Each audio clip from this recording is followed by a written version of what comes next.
Thank you, ladies and gentlemen. First, let me say thank you to Nathaniel for organizing the panel and for his kind invitation to join it. I am honored to be here. Now, when Nathaniel first contacted me and asked me to join as a voice to represent the academic teaching community, he explained to me that my contribution would be slightly different from the rest of the people on the panel. That is, I would focus less on the nuts and bolts of the declassification process, and more about presenting the opinions of the historical teaching community about FRUS and its contributions. Is it serving that audience well? How is it being used, both in terms of research and teaching? How might it be improved in the future? Those sorts of questions. Now, I confess that when he approached me, I had two major concerns about accepting his invitation. One was that I simply had nothing intelligent to say about the future of FRUS. Those of you in the audience who know me personally are not surprised that I'm here anyway. The reality is, I love the FRUS series. It is a tremendous resource. And although in a few minutes I'm going to issue some concerns I have about it, I thought I should start by noting my admiration for the series overall. It is simply an indispensable resource, one that I use both in teaching and in research, and I don't want any critical comments that I'm about to make to overshadow the fact that I recognize the incredible contribution that it makes. The second concern I had is that I am simply one person, and I felt a bit uncomfortable presenting my views on FRUS as somehow indicative of the 1,500 members of the Schaeffer community that use it so frequently. So I decided to deal with that by sending out a series of brief FRUS-related questionnaires to 100 members of the Schaeffer community, Schaeffer being the Society for Historians of American Foreign Relations. And I tried to get a good cross-section of people, different backgrounds, different methodological perspectives, different experience in the field. It makes a statement, I think, about my math skills that I sent out exactly 100 questionnaires because I figured that way I wouldn't have to tabulate percentages. But it makes an even more interesting statement about my lack of common sense that it never occurred to me that not all 100 people might respond. So when I sat down and realized I can't possibly tabulate the specifics, I decided I would come to you instead with just some general perceptions based on the many emails that I got, rather than give you a specific mathematical breakdown. Now, the results of my informal survey offered much that would be unsurprising, and hence I don't think I need to give much elaboration on some of the basics. Almost everyone who responded uses FRUS on a regular basis, particularly in their research, but even in the classroom. Graduate students, obviously, are introduced to FRUS very early in their careers, but many of my colleagues are starting to use them with undergraduates as well, particularly now that they are available on the web, which many people noted seemed to hold, obviously, greater appeal for the younger generation. One of my respondents wrote that, quote, "I don't seem capable of getting them to read books, but as long as it's online, they're willing to read anything." The digitizing of the series is much appreciated, although the Wisconsin site that offers the digital versions of the earlier collections is not regarded as very user-friendly. In fact, I'm quite sure that my survey broke the World Survey record for the number of times the word clunky appeared in the responses. A number of people wished for a more detailed introductory essay at the start of each volume, particularly one that would explain why the specific documents were selected and, more importantly, perhaps why other documents were left out. I know many volumes have such an introduction, but many don't, and some of the ones that do are rather pro forma. Everyone has a favorite FRUS volume, but no one has the same one.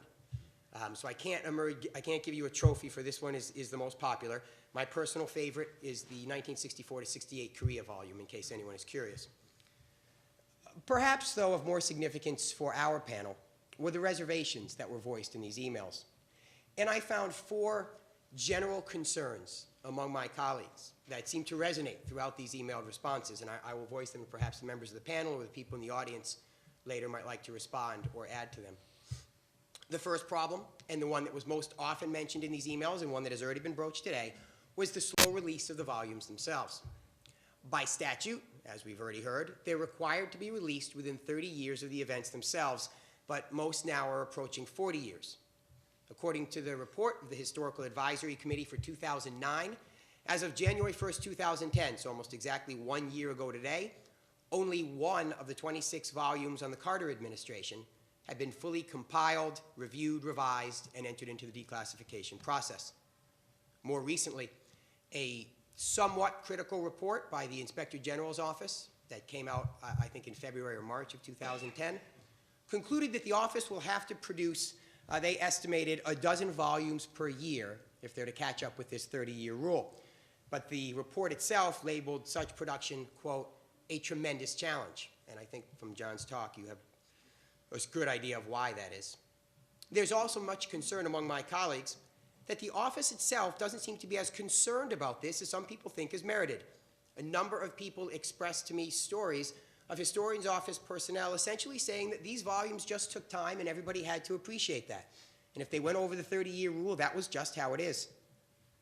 One email I got from someone wrote me that, quote, some of the office personnel seem to think that they work for Paul Masson's Wine Company, and they pledge to serve no volumes before their time.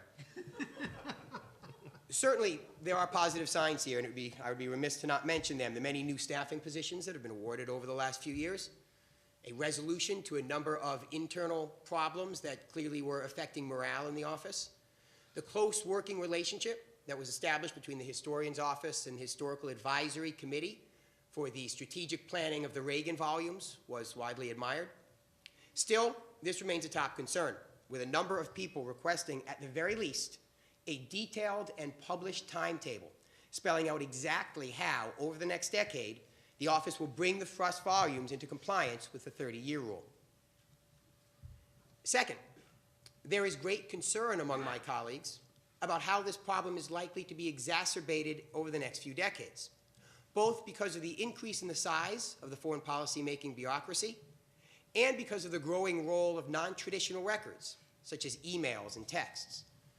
This problem, for those curious, have been well documented in Bill McAllister's recent article in Passport, and is a topic currently being considered by the Schaefer Council and by Schaefer's Historical Documentation Committee.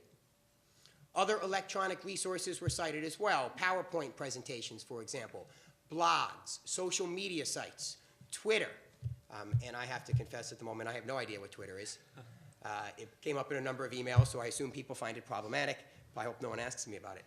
Regardless, all of these new materials are going to present a whole host of unique problems that have to be addressed in the future. The records of the Reagan administration, for example, have classified approximately 3 times the number of materials that the Nixon administration had. And the State Department today, just the State Department, produces over 1 million cables annually. And that pales in comparison to the shocking fact that the State Department today produces approximately 2 billion emails. 2 billion.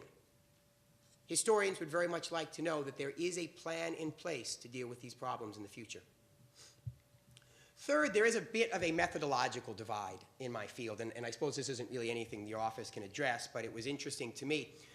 People in my field who work in what we sometimes think of as the newer methodologies, there was a large number of emails from those scholars lamenting the lack of material on cultural programs and relations with non-state actors in the Frus collections. After all, one respondent wrote me, quote, Frus is not the foreign policy of the U.S. series, it's the foreign relations of the U.S. series. As such, it should tap into some of the rich vein of material one can find at College Park on public diplomacy, human rights, NGOs, and more. Other people disagreed, which I thought was ironic because I hadn't asked anything specific to this point, and yet I got really strong feelings on either side. But many people, on the other hand, pointed to the many other available repositories, whether it's the National Security Archive or the Cold War International History Project, and instead encouraged Frus to continue in a more traditional vein. As one person wrote me, quote, I don't think Frus needs to try to be all things to all people. It has a nice niche that it should keep. Finally, and again, Nathaniel, I'm not sure that this is something your office can really do anything about because it's not a problem you created. But there is a general feeling of distrust, which I suspect is at least in part, and maybe in large part, the legacy of the Bush administration's commitment to secrecy. That has left many historians suspicious that the historian's office is not getting access to the truly important materials.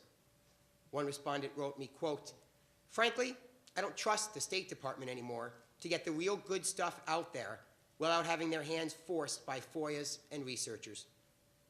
Many respondents made reference to the controversial volumes about Iran and Guatemala from a decade or two ago, and they wonder if the same thing is going to recur. The delay of the Japan volume, I think 1964 to 68, that just came out in 2006 or 2007 after, I think, a 6-year delay, was mentioned a number of times in these responses as well. Again, I know one can point to steps that are being taken that seem promising in this direction. President Obama's Open Government Directive, the FOIA reform memo from Attorney General Holder's office, the creation of the National Declassification Center. These are all important and promising steps. Still, there is a sense of suspicion, I think, among many of my colleagues that may take some time to dissipate. And again, I'm not sure there's anything the historian's office can do except offer repeated reassurances that things are improving in that